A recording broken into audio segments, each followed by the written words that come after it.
Karnataka cabinet huddle took place after the prosecution order that was given by the governor of the state.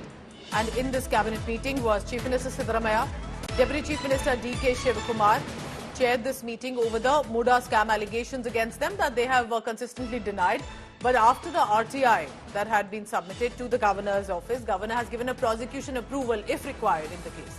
Chief Minister Siddaramaiah, meanwhile, is demanding governor's resignation. So this is a full-on government versus governor. Siddaramaiah says government decision is unconstitutional. Shivakumar says no question of Siddaramaiah's resignation. This illegal conspiracy, it is a big conspiracy hatched out by the BJP and JDS and also Government of India, and they have utilized the governor's office.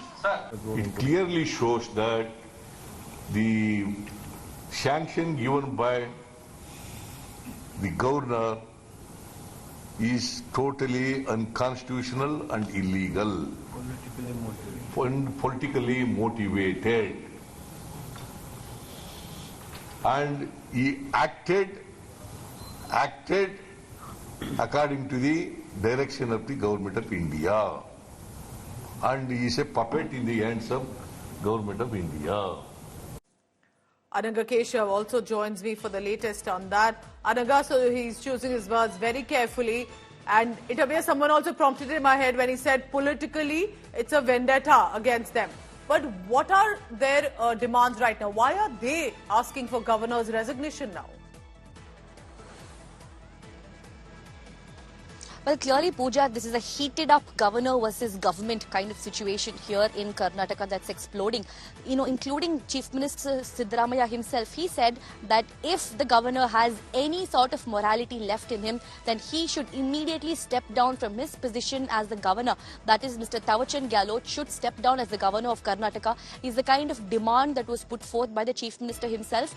That was subsequently echoed by the entire cabinet of ministers. They are alleging that Thawarchand Gehlot, the governor of Karnataka, has acted as a puppet of the BJP government at the centre, trying to play into their hands, trying to appease the high command, and that's why this action was taken against the chief minister. While there are similar permission for prosecution requests that are placed against the BJP leaders, all of that was ignored. But only Siddaramaiah's process was expedited and permission was given for prosecution. So what is this if not a clear case of political vendetta? What is this if the governor not acting as a puppet of BJP is what the entire Karnataka cabinet is asking? Remember, this is also a very strong political show of strength by the entire cabinet, from the grassroots level Congress workers to the AICC top high command. Everybody stands in solidarity with Chief Minister Siddaramaiah, including his arch rival, his deputy D.K. Shivakumar is the kind of messaging that the Congress government in Karnataka is giving. We need to wait and watch what's going to develop on Monday, because Monday is the day when Karnataka government is likely to knock the doors of Karnataka High Court and file a petition to put a stay on governor's permission for prosecution. Ananga, keep updating the latest on that, and this is going to be, remember, in the days to come, a big news. Is the time running out for Chief Minister Siddaramaiah over the Muda scam, or is it precisely something that, as he says, is political vendetta and they will fight back? Here's a detailed report of what is this scam that's knocking literally at Chief Minister Siddaramaiah's door, and now with the prosecution approval, is it going to prove to be a big trouble?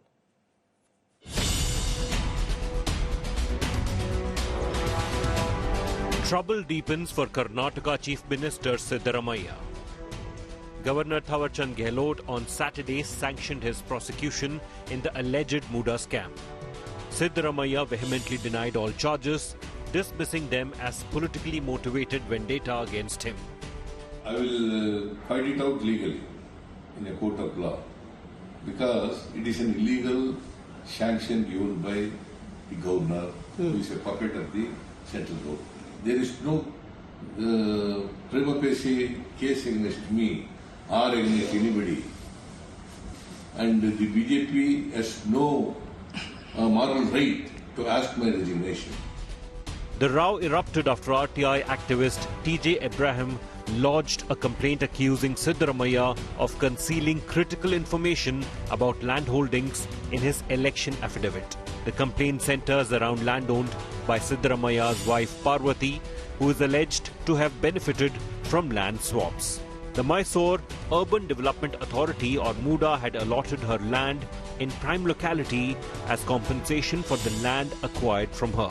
The RTI inquiry suggested illegal manipulations and corrupt practices in the land allocation process, sparking demands for the cancellation of the plots granted to Parvati. Incidentally, the allotment happened during the BJP rule in the state. Under the provision of the PC Act, I'm not supposed to directly come to the governor. But there is a circular which is it's an outcome of an order passed by the High Court. That circular mandates me to append the copy of the sanction along with the complaint. The political fallout was immediate. Congress chief Mallikarjun Kharge quickly flew to Bengaluru to support the embattled CM, rallying the party in his defense. The BJP government is acting on chief ministers and ministers wherever the other governments are there. The BJP governments, they are always harassing, humiliating the chief ministers. But I will see what exact reason is in this. In Mysuru, Congress leaders staged a protest with chants of "Go back, Governor." Deputy Chief Minister D.K. Shivakumar branded the governor's actions against Siddaramaiah as unconstitutional. Not only 100%, 200% I stand with him. There is no toughest time. It is a political conspiracy which has been going on. We stand by him. There is no question of resignation. We will face it legally. We know that the law will help us. It is, unfortunately, what happened to the office of the Speaker under the 10th schedule is happening to the office of the Governor. These are nothing but destabilizing attempts by the government, by the ruling party, forming governments where you have lost, destabilizing governments where you have lost. It's the model which Karnataka has seen twice earlier. So I condemn it with all the force at my command. The opposition BJP has seized the opportunity to demand Siddaramaiah's resignation. Protest करना चाहिए, भ्रष्टाचारी सिद्धारामैया इस्तीफा देना चाहिए, ऐसा protest होना चाहिए, क्योंकि सिद्धारामैया 2 केस में अभी कल्प्रिट है. बीजेपी मांग करती है तुरंत सिद्धारामैया इस्तीफा देना. He should resign immediately. Whatever the decision taken by the Honorable Governor, it is within the legal period and 100% within the legal ambit. And whatever the Congress people always criticizing. As the political battle intensifies, the allegations of corruption place Siddaramaiah in a precarious position, with legal challenges now looming over his political future. The coming days will be crucial as the Chief Minister and his party navigates this deepening crisis. Bureau Report, India Today.